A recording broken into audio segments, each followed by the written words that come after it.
Hey, good evening, movie fans. Demetri Panos with you here for another episode of Retro Rewind, continuing the series Halloween Horror. How are you today, folks? Thanks for joining me. I know many of you may be used to watching What You Watching Wednesday, which isn't on tonight, which in a sense, it was fortunate for me. I couldn't be with you on Sunday because, well, I was in a little bit of a fog. And to be quite honest with you, had I done the show, there's every bit of a possibility that I may have thrown up all over the laptop. And although I would love to go viral, not sure that's the way I'd want to do it. But in any case, you're here now. I'm feeling much better. I appreciate you tuning in. I have a very special episode tonight of Halloween Horror Retro Rewind, and that is, it's a theme. Tonight's theme is ghost stories, and I will be talking not just about one movie, but two movies tonight, and both of them are some of my favorite ghost stories. So why don't we get started? Because again, two movies, gonna try to pack it in so I don't take up too much time, and they're both movies that are near and dear to my heart. So why don't we start by retro rewinding all the way back to December 18th, 1981, when the movie Ghost Story opened. Now, Ghost Story, directed by John Irvin, was budgeted at $13.5 million. Its domestic estimated box office was about $24 million. John Irvin, you may have heard of. I would say his biggest movies after Ghost Story were movies such as Raw Deal, which starred Arnold Schwarzenegger. He also directed a war movie called Hamburger Hill, and he did Next of Kin, which starred Patrick Swayze. Personally, I believe Ghost Story to be his best movie, and I still believe that it delivers good chills, and it follows a trope that is my favorite trope for a ghost story, which is vengeance. A ghost story of vengeance where the spirit is seeking revenge for something or actions that were done against said specter. So the movie cast is actually somewhat legendary when you think about it. The Chowder Society, this group of men, it is led by Fred Astaire as Ricky Hawthorne. Now, of course, we all know Fred Astaire, Ginger Rogers. He was known for his soft step and dancing moves in movies. But one of the great aspects about Fred Astaire is that he was not just pigeonholed into the genre of musicals and dance movies. No, you could see him in disaster movies like The Towering Inferno, horror movies like the one where I'm about to talk about, Ghost Story, and of course, he played the narrator mailman in the childhood classic Christmas television special, Santa Claus is Coming to Town. The movie also stars Melvyn Douglas as Dr. John Jaffrey. Melvyn Douglas is a two-time supporting actor award winner. In 1963, he won for HUD, and in 1979, he won for the movie Being There. Now, quick film factoid about his award for Being There. He did not attend that 52nd Academy Awards. Why? He could not bear, catch this, he could not compete against a child actor. In this case, it was Justin Henry who was nominated for Kramer versus Kramer. So he didn't show up. He won the award, mind you. He didn't go. I get it. That's a little bit curmudgeon-y. But again, you are talking about an actor from a different time. I don't agree with it. He won. He's a talented actor, and here he is in a very good movie. He puts in a really solid performance there. The movie also stars Douglas Fairbanks Jr. as Mayor Edward Wanderley. Now, some of his factoids, obvious. Son to Douglas Fairbanks. He was also married to Joan Crawford for a bit. He starred opposite, say, James Cagney in Little Caesar. Douglas Fairbanks Jr. had quite the career because he was in over 100 movies. That's insane. Over 100 movies. And of course, the movie rounding out what is called the Chowder Society, John Houseman as Sears James, the big lawyer in this little New England town in which Ghost Story is set. Now, film factoid here, and he's part of the reason why I'm doing these two movies. He has a cameo in the next feature that I'm going to talk about. And also, John Houseman was part of the Mercury Theater. Yes, again, that Mercury Theater that I talked about in War of the Worlds. He was actually involved with the pre-production of Citizen Kane, but he fell out with Wells due to Wells's already legendary gigantic ego.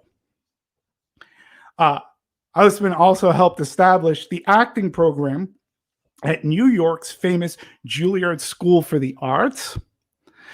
And he replaced James Mason in 1973's The Paper Chase. Houseman went on to win the Academy Award for the role, and that began a 15-year career of a highly sought-after supporting player. It's pretty amazing about Houseman's career. And again, he wasn't a man that allowed himself to be pigeonholed to genre. Also starring in the movie is Craig Wasson. He has dual role. He plays Don and David, twin brothers. Personally, I always remember Wasson not only from Ghost Story, but Brian De Palma's Body Double. Never knew what exactly happened to him. He was always, to me, an adequate actor. He was pretty good, but he kind of just disappeared after a little while. Nonetheless, he's very good here in this movie, playing two roles. And the movie also stars the Borg Queen herself, Alice Krige. She too playing dual roles as Alma Mobley and Eve. So, why am I talking about Ghost Story? If you haven't seen the movie, well, please go ahead and do so. It is on Blu-ray, put out by Shout Factory or Scream Factory when they release horror movies.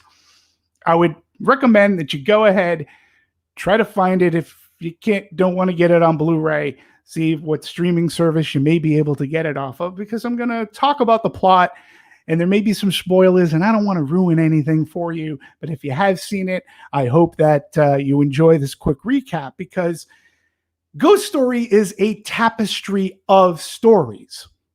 Not an anthology movie, but it's a tapestry of stories that weave into this narrative to tell a greater story of what's going on. So 50 years ago, 4 college men, aka the Chowder Society, they made a beautiful, free-spirited woman by the name of Ava Galley. During a drunken night of false bravado, Ava ends up taking these men to task.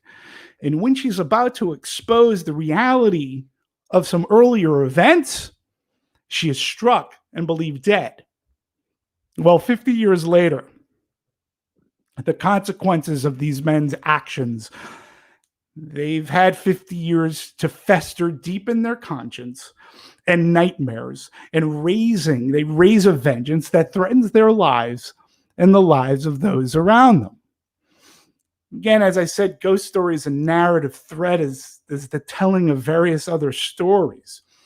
The Elder Chowder Society, for example, gets together once a week to tell scary stories by a fire while drinking some scotch and having some cigars. The movie, in fact, opens on such a story as told by Sears, played by John Houseman.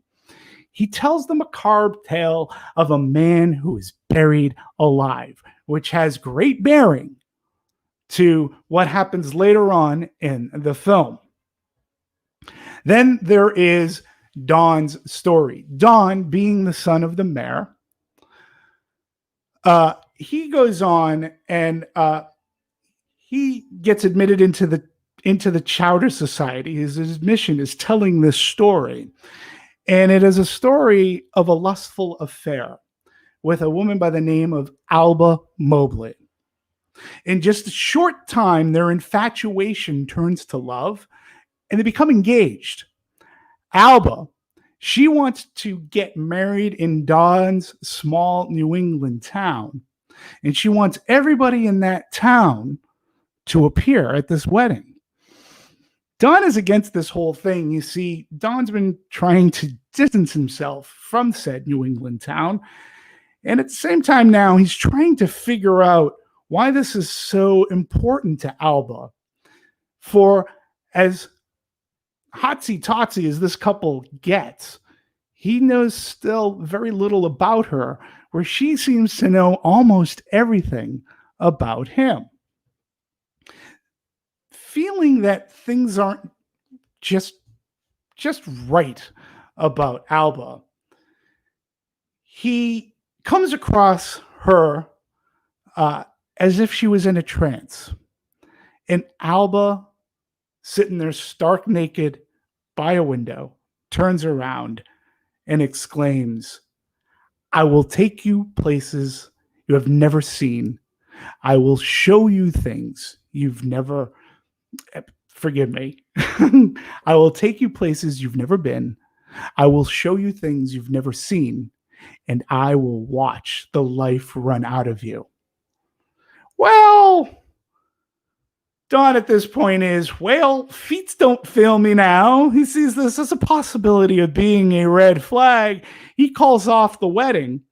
Alba, none too happy, she vamooses and literally disappears. And around a year or so later, Don receives a call from his twin brother, David, a big muckety-muck in New York City. And David tells Don about how he met this wonderful, fantastic, beautiful woman, and he's engaged to be married in their hometown of New England. That woman being Alba Mobley. Now, Don warns David that there's something just not right about this Miss Mobley. Figuring Don's jealous, David hangs up on him. And a day later, David falls out of a window, crashing to his death, which is what brings Don back to this little Vermont, New England town to spend time with his dad and reconnect and go, of course, to the funeral. With that story, Don is allowed into the Chowder Society. Then there is Sears and Ricky's story from the Chowder Society. Because you see, their story is about that woman, Ava Galley. Don believes Ava and Alba are one and the same, and that somehow the supernatural is at work here. All of these stories are a patchwork that creates a creepy tapestry of spectral revenge. That's what makes this a very worthy movie, a worthy ghost story to watch during this Halloween season. Now, one of the things that I remember seeing this movie is, for me, it came unexpected, and it delivered the creeps. It had a little bit of gore, and it had this really, to me, it was a really good story. You have to love the cast. I liken it to the elder statesmen that were in the movie Cocoon, because those actors were all classic. And here we have, in this movie, again, it was a classic cast. And I just loved how they were all in this movie together, not hindered by genre. Because at the time, too, you have to remember, some people poo-pooed wanting to be in a horror movie.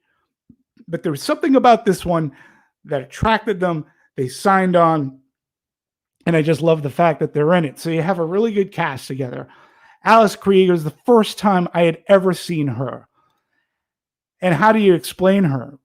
Well, she is beauty, and she's also creepy.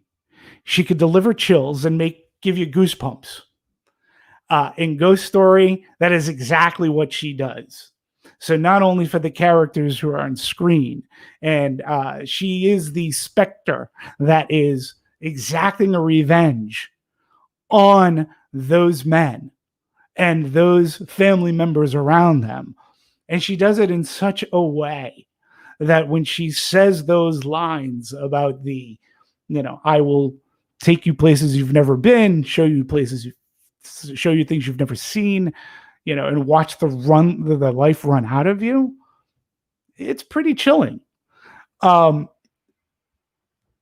honestly believe that Ghost Story is more than worthy to watch during the Halloween season. But also, look, I've said this often, I've tweeted it often.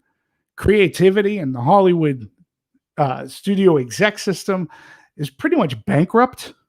We remake movies that probably shouldn't be remade. But if you are looking to remake a movie because you've run out of ideas, I think that Ghost Story is the perfect movie to remake. It wasn't a blockbuster, didn't make waves.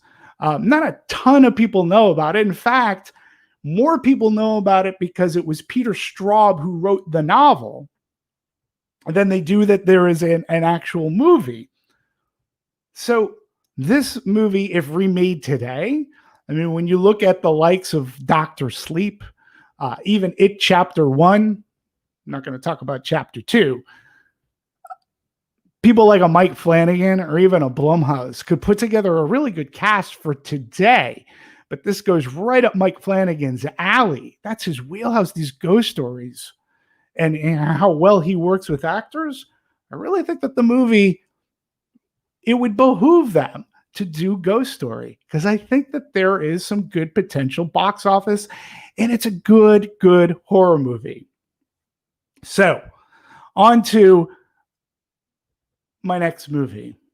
We're going to go, this time Retro Rewind is going to take us back to, February 8th of 1980.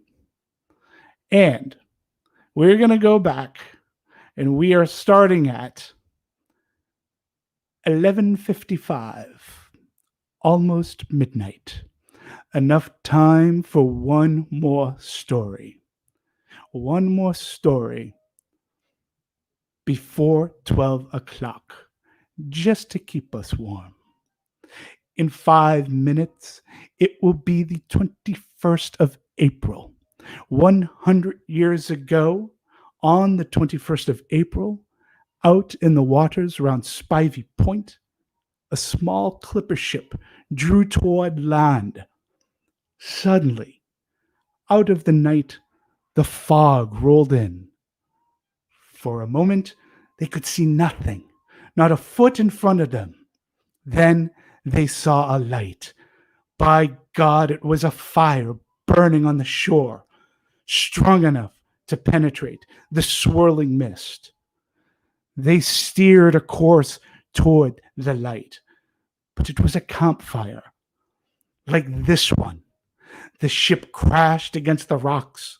The hull sheared in two. The mast snapped like twig. The wreckage sank with all men aboard at the bottom of the sea. Lay the Elizabeth Dane with her crew, their lungs filled with salt water, their eyes open, staring to the darkness. And above, as suddenly as it come, the fog lifted, receded back across the ocean, and never came again. But it is told by the fishermen and their fathers and grandfathers that when the fog returns to Antonio Bay, the men at the bottom of the sea, out in the water by Spivey Point, will rise up and search for the campfire that led them to their dark, icy death. 12 o'clock, the 21st of April. That, my dear friends, is one of the greatest horror monologues ever to be told. It is in part because of this monologue that I chose Ghost Story, because that is the thread that pretty much connects both movies. Why? Well, each movie, The Fog, John Carpenter's The Fog and Ghost Story, opens with a scary story as told by John Houseman. In fact, I don't have it on any good authority at all, but it wouldn't surprise me in the least if the casting people hired Houseman for Ghost Story after watching his amazing monologue. Of course, I could not do that any justice the way Houseman does, because his gravitas draws you in. He is a great storyteller, and it is a perfect setup for the movie that you're about to see, because it pits urban legend versus Antonio Bay history. Meaning, what Mr. Mackin tells his campfire kiddies is that it is an urban legend. It's a tale that you tell. It's a ghost story you tell by a campfire. What we later learn is that, yes, there was an Elizabeth Dane. Yes, the Elizabeth Dane crashed in Spivey Point in Antonio Bay, and they were lured in by a campfire. But it was the campfire that was purposely set to draw the Elizabeth Dane from docking into Antonio Bay, for the Elizabeth Dane was a crew of lepers, and they had struck a deal with the founders of Antonio Bay to set up a colony, to set up a home, to ensure that they would be away from the townspeople, but they were looking just for a place to settle, and they would pay handsomely. And the founders liked the paid handsomely, but not so much the idea of having a leper colony more or less in their backyard. And they conspired and set up the treacherous fire to lead the Elizabeth Dane into its demise, in which they plundered the ship as the crew had died, tragically, horribly murdered. Hence, The Fog is a great tale of revenge. Now, the other great thing about the opening of that movie, not just Houseman's monologue, the way in which it's filmed, okay? It's Dean Cundy. We're going to talk about in just a little bit. He was the cinematographer in this movie. His use of light and his use of what they call a diopter lens. Okay. For those of you who are curious, what is a diopter lens? It is the type of lens that you would put on a camera that shows you foreground and background in perfect focus. Now, main thing about this scene is that it starts with a pocket watch drops in front of the audience. And we pan with the pocket watch and we see our beach campsite kiddies in the background with the pocket watch in the foreground in perfect focus. Cundy's use of the firelight from the fire pit is amazing, with the kids being surrounded by darkness of night as we approach 12 o'clock. It is the perfect setting for this kind of a ghost story, and it just draws you in. Okay. Crazy thing about that scene is that it was not originally in the movie, but when the movie's final cut came in at around 80 minutes, John Carpenter and Deborah Hill needed to stretch. They needed to get some more. They needed to to put some more runtime into their movie, and they thought of this, and they were able to get Houseman to do it. And let me tell you, that is one of those things I call a very happy accident, because I don't personally believe that The Fog would have been as good a movie had that scene not been put in. Again, I love the aspect of it being a campfire ghost story. And as the movie goes on, we learn about the true story of the Elizabeth Dane, which sets up some amazing, incredible scenes. And John Carpenter did this wonderful job. Now, as I said, the movie was released wide February 8th, 1980. It was released by a company called Avco Embassy Pictures. They're no longer in existence.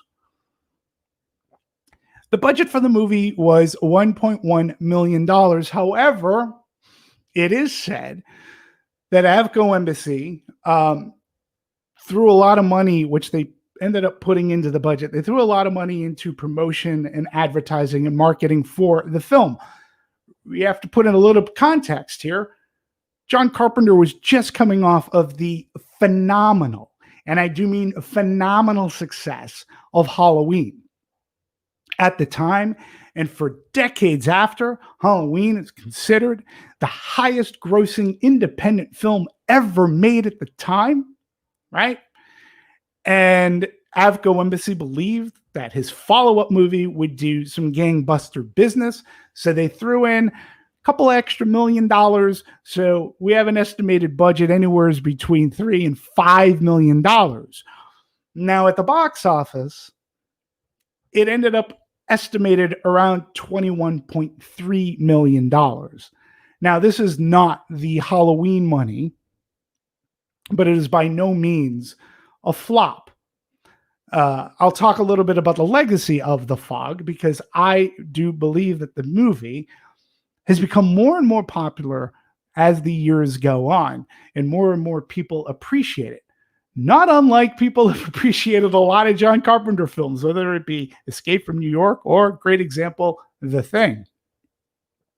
So let's talk a little bit about its cast, because it's quite an interesting cast that Carpenter, Deborah Hill, and company put together. Adrienne Barbeau is in this movie. At the time she was married to John Carpenter, she plays disc jockey Stevie Wayne. A factoid here about Adrienne Barbeau. At this point in time in her career, she was already a household name. She played the daughter to Maude in the very popular television series Maude. People knew her of that, but at the time she had never been in movies. The Fog was her very first theatrical debut, so to speak, in which she was really good as a single mom who had moved from Chicago, and she buys a lighthouse radio station in Antonio Bay, and she soothes the ear and listener with great jazz music. Now, you might be asking yourself, why did Carpenter choose jazz for the movie outside of, say, rock and roll? Well, it was pretty simple. I told you about the budget for the movie already. To get and license any notable rock music of the time would have been far more expensive and would have driven the budget much higher than what it actually was. But jazz was easy to get and obtain. So that's why Stevie Wayne spins records to play some great jazz. Personally, I think it is that jazz, too, that sets a better tone than had it been contemporary rock music of the time. And I also believe that Adrienne Barbeau's performance and her silky voice, it kind of reminds me of Clint Eastwood's performance in Play Misty for me.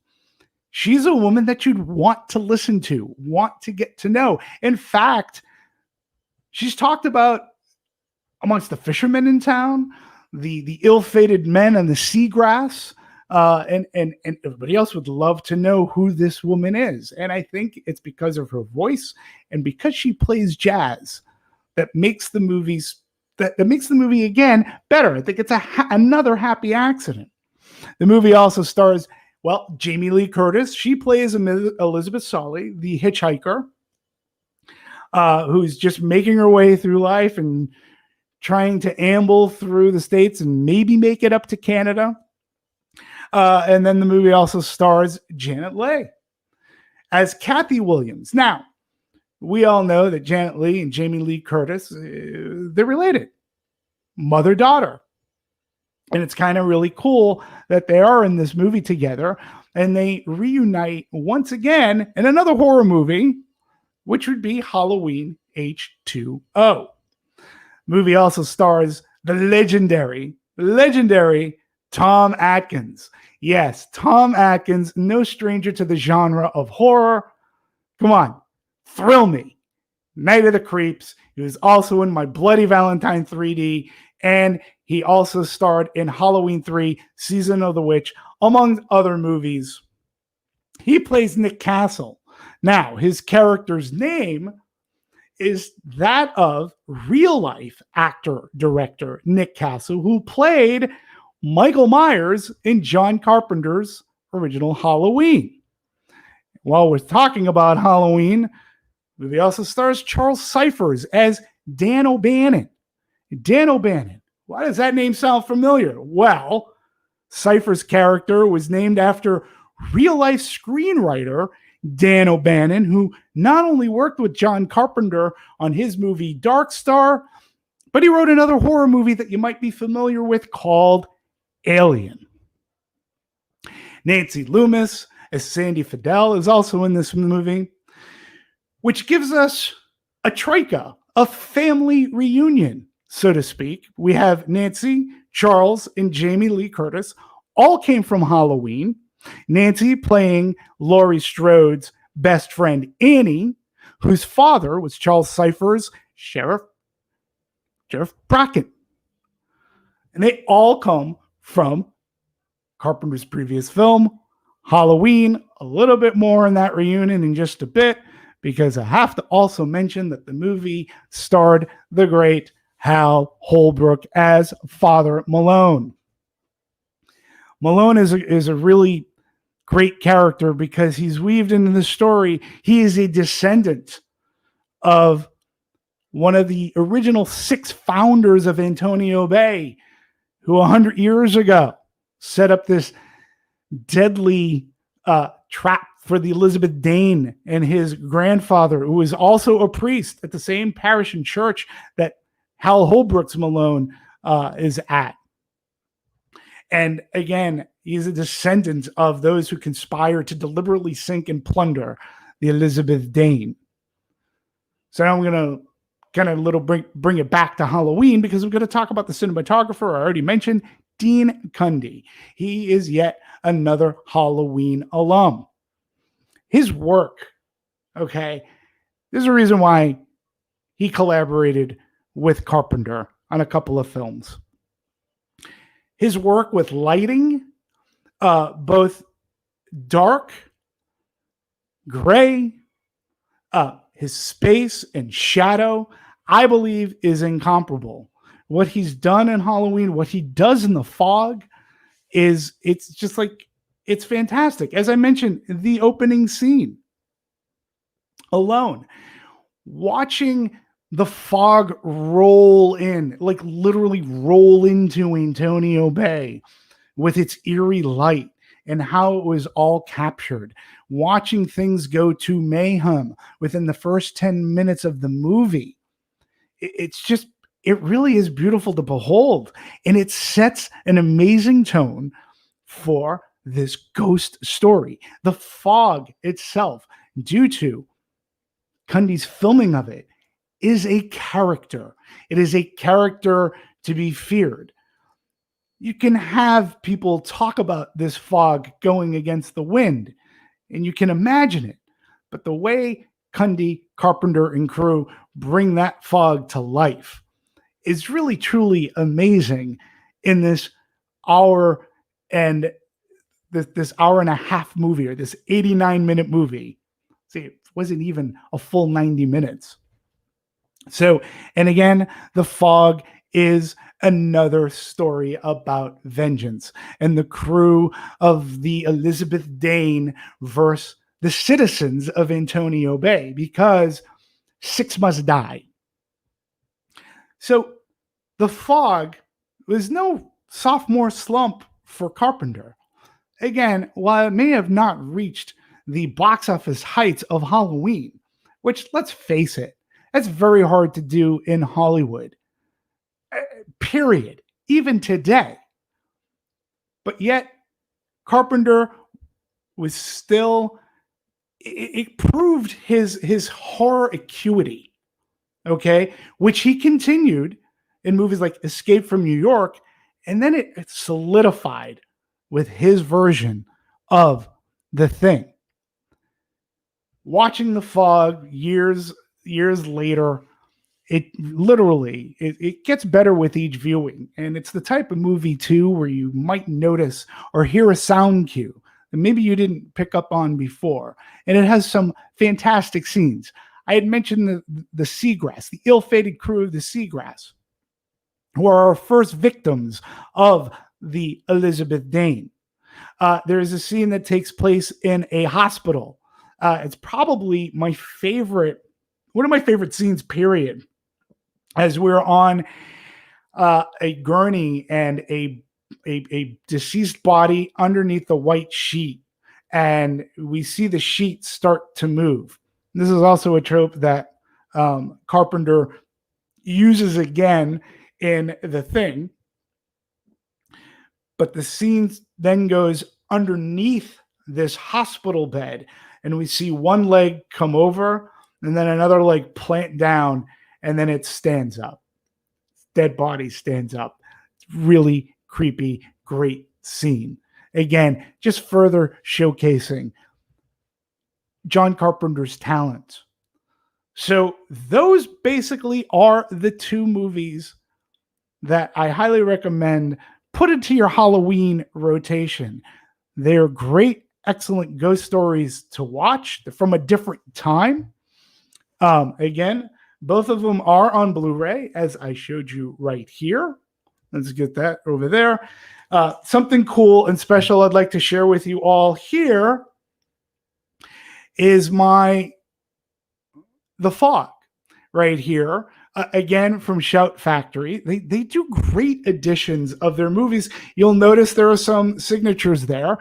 The great legendary Tom Atkins and Adrian Barbeau, who I had the pleasure of meeting and handing them my cash so they could autograph The Fog. It was at, I believe it was at the Halloween 35th anniversary convention. They were both there. They were very kind, and they when you go to these conventions, it's something. Yes, you pay for their time to autograph.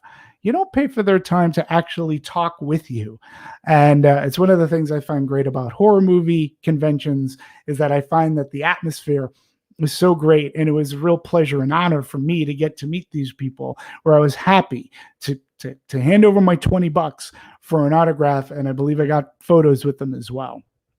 So I hope that you enjoyed this episode. I did 2 movies and just a little bit over a half hour.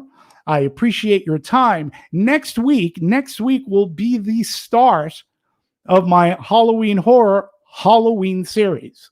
So I am going to start with Halloween 2018 and work my way all the way to the beginning to 1978's Halloween movie. Sorry, Rob Zombie fans, I won't be talking about those movies, but I will be talking about Halloween 3, The Season of the Witch, which stars Tom Atkins. And next week's episode, or actually should be on this Sunday, I'm going to try to do something a little bit fun. Yes, I'm going to discuss the movie, my likes, my dislikes. Yes, there were aspects of the 2018 Halloween movie that I wasn't okay with. And as a Halloween fan, doesn't mean I'm a homer for every single movie. I can appreciate the movie, but it can also point out things that just don't work. But I'm also going to try to do something fun as well and give you a guide to the oodles of noodles, kitten caboodles of Easter eggs in the movie that refer to the other Halloween movies. So that'll be on Sunday. I wanted to thank Scott Menzel, Hollywood Critics Association, for allowing me the What You Watching Wednesday time slot to make up for my not being available on Sunday. Also for Scott for producing the show, for being part of the greatest critics organization on the planet, Hollywood Critics Association. Thank you very much. And to you, who the listener, the watcher, who comes on and gives me your time. Your time is precious. I appreciate it that you spend it with me. I hope you love movies, and I'm sure you love movies as much, if not more, than I do. I'd love for you to be part of the conversation. Write to me on YouTube. I hope you enjoyed this. And if you haven't seen Ghost Story, seek it out. I'm sure you've seen The Fog. Watch it again if you haven't already. Not the remake. Not the remake. John Carpenter's The Fog. So go ahead.